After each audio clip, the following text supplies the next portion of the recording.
It's that time of the league again where Badger is getting bored. So what better way to shake it up than with a crazy farming session based completely within the 3.12 league mechanic. Running contracts over and over until we farm up enough currency to purchase that sweet, sweet chase item we all love hearing about. Welcome to Heisting for a Headhunter.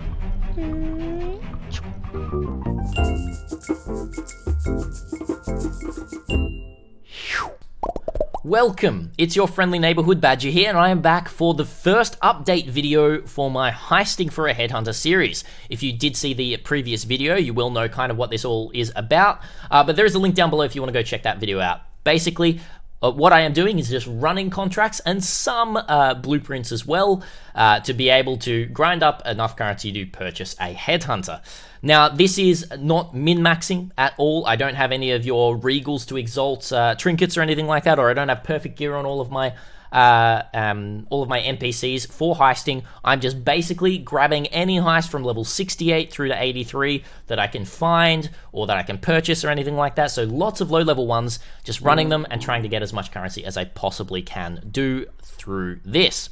Day one has ended, and you can see over on the left-hand side there, I have run 59 contracts and 3 blueprints. This took me around about 5.5 hours, or probably just under. Around about 7 to 8 contracts an hour, which is not very fast. It really isn't that fast, but it's enough to get a lot of currency.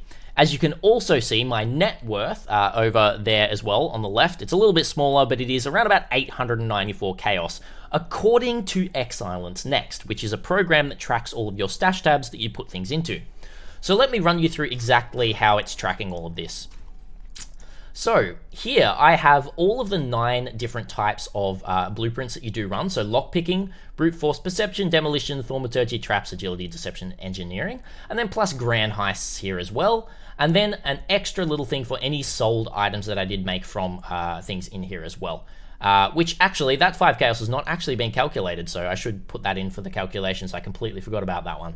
And we didn't actually run any lockpickings today, so I'll explain what all of these divination cards here are at the moment.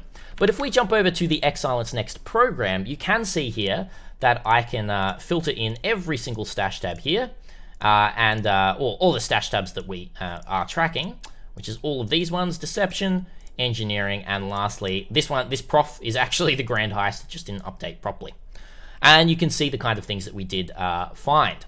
So the biggest thing that we did find, just a standard drop, was Exalted Orb, but we did actually get a Samurai's Eye from stacked decks that we did run, which is pretty interesting. And we can have a look at everything else more individually if we jump over to a spreadsheet here. So sorry for the flashbang there. Hope your eyes are okay, but we're putting everything into a spreadsheet here. There is a link down below to this spreadsheet if you'd like to have a look at it. It's just viewing, no editing, obviously, because I don't want you to put any sneaky numbers in here. But this will show you everything that we are running. So basically, this shows you on day one, we did 12 brute forces and this many other heists everywhere else. We did the most in demolition. We've then got grand heist. We've got a total runs here. The number of stacked dex drops. And one thing that I did want to do for this project to make it a little bit more exciting is to actually just open every single stack deck that I do find and that I do collect.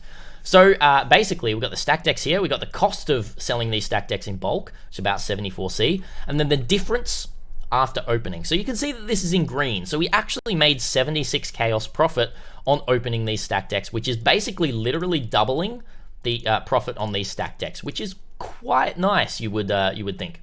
And then down the bottom here, we've got a total running average. So we can see the revenue per run on each of these here. So the best one at the moment is agility, but that is being inflated because essences are being calculated higher in Xilence Next than I will actually be able to sell them for. So that's pretty much it.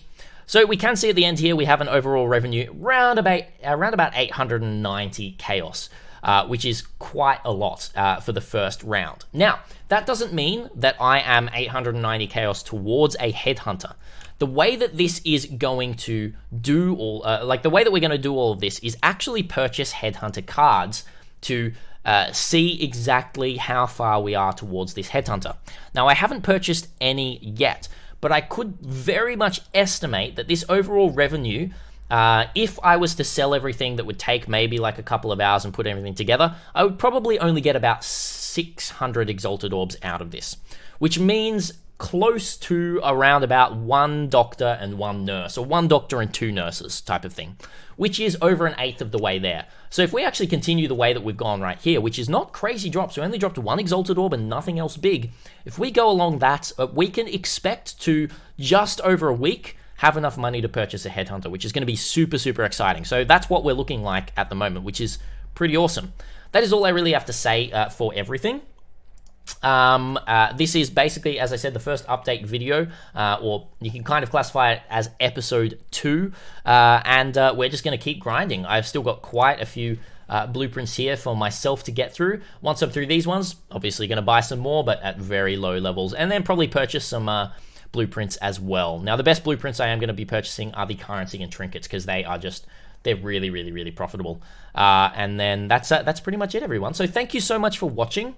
Oh yes, at the end here we are also calculating the number of markers we did drop, which I haven't fully calculated yet, but I will put that in, and again, link down below in the description for this spreadsheet, and you'll be able to see it evolve if you want to bookmark it, and as we go through every day to be able to figure this out.